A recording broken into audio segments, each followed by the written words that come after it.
There's a really cute dog wandering around under me.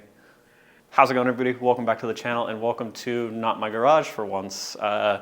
In a very interesting turn of events, a friend of mine from work has mentioned that he had a 68 Mustang coupe sitting in his basement that he wanted to bring back to life. And you know me, I love a project car, and I also like making people spend money that isn't mine. So we have just spent the last couple of hours pulling this thing out of its hibernation area, cleaning out the garage, putting that 351 in the back corner over there onto its engine stand where we're gonna do some work on it to get ready to get this thing back on the road. Because Jim, if you'd like to come on in, this is Jim. Hi, I'm Jim. He is a Master Tech certified Mercedes mechanic. Correct. Correct. Yep, Mercedes-Benz Master Technician. And I play a mechanic on YouTube. This is his car. How long have you had it?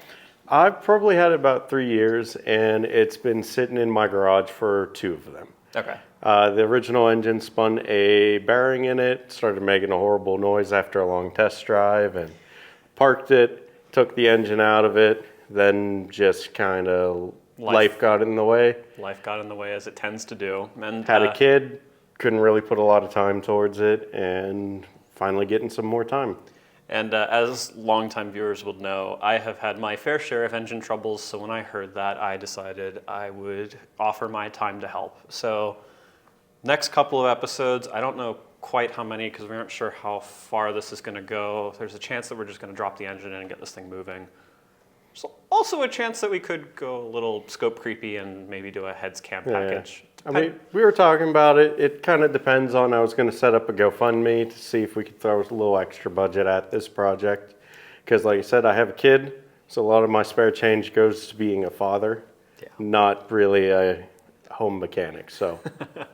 Yeah, and worst comes to worst, we make a couple bucks, or we just got this thing running. Doesn't really matter either way. We just want to see this thing back on the road. So hopefully, bare minimum, we'll get this thing back on the road and alive. If you guys throw like, $10,000 into a GoFundMe, we're going to be doing individual throttle bodies, aluminum block Windsor 351. Wide body kit, if you guys throw like $40,000 at it, I have a 460 that we could get into that and make this thing a monster. Yeah, we'll see how that goes. Realistically, the goal with this project is just to get the car running. We will probably put a GoFundMe down there, but do not donate if you can't. It is just simply a, hey, here's a little bit of help for you. Because I think you can all agree that everything is quite expensive right now in a 60s. Way too expensive. The 60s Mustang is definitely not up there in the priorities list. However, what this will make is a really interesting video for all of you. And my way of living vicariously through my friends because, spoiler alert, and as a lot of you know, I really want a 60s Mustang. My dad has had many 60s Mustangs over the years, a 66, two 69s, a 351, Cleveland, and Windsor. So I really love these cars, and I will do anything to see them not go to a crusher. This is just my public service for the known universe of Ford products. So as you can tell, the car is already out of the basement, so we have already done a lot of the work that you're about to see in this video. Without further ado, let's get into that, and then hopefully in the next couple of videos, you'll see this thing running and driving, and I'll get my first experience driving a 60s Mustang. I've already done a burnout in one. Let's get to it. As projects like this tend to do, the first couple of steps are just taking inventory and prepping all of the things we're going to need to make this thing run. So this next couple of minutes, you're just going to see us prepping the new 351, getting the transmission off of it, and trying to get it into a state where we can degrease it, prepare it, and get it ready to go into the car.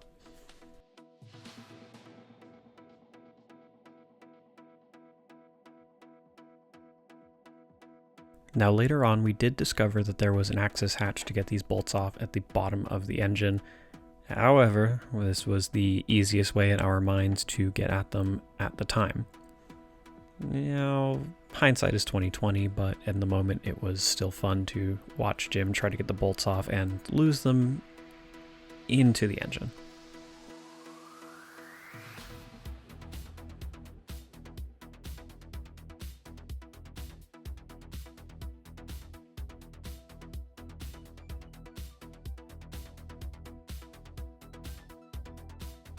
With the transmission finally off, we realized that we did not have the right bolts to mount the engine to the engine stand, so it was off to Tractor Supply to try to find the right ones.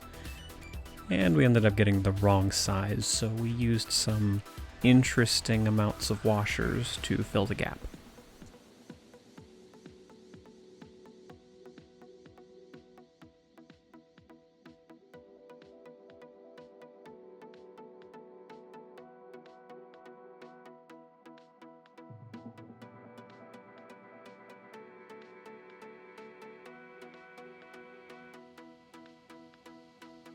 Come here. Yeah, you sweet little shop dog. He's a puppy. We're trying not to kill him with an engine right now. Oh my god, hi. I don't think you're afraid. He's only 4 months old. 4 months?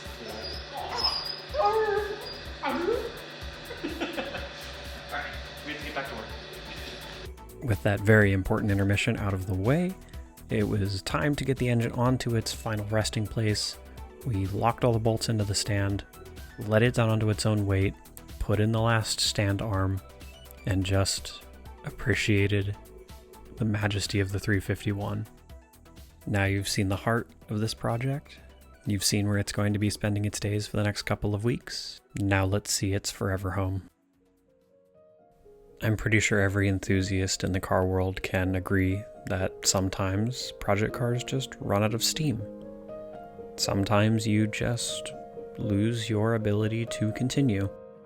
Maybe it's because you spun a rod bearing like Jim, or blew a transmission like I did in my Z3. At the beginning, it's terrible. You feel like you've done something horrible to something you've put hours and hours and hours of work into. Eventually, you decide you want to get it running, but maybe it's financial, maybe it's time, maybe you just don't have the energy anymore. That project car might end up sitting there for a while. As many of us seem to be reminded on a daily basis, life tends to get in the way.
So hopefully you guys enjoyed this episode, and hopefully we have many more to come. How do you say it? What's the name of the car? Witta. Witta. So if you're wondering about the hat, it's my new style. I'm going bald. JK.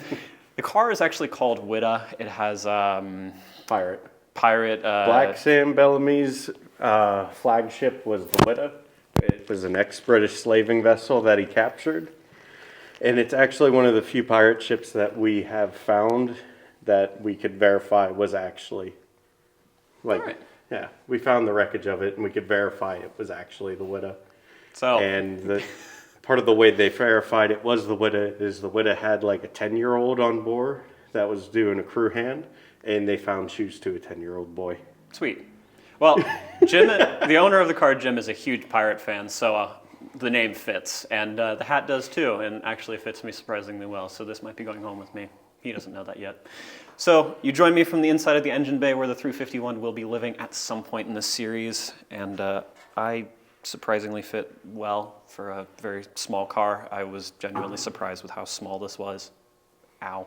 That's going to be the end of this episode for today. I know it wasn't very interesting, but that's what the start of a project always is. It will get more interesting as it goes, and maybe at some point we'll get a good burnout out of it. I don't know. We got a Tractor Supply visit out of this. That's pretty interesting. That's fair.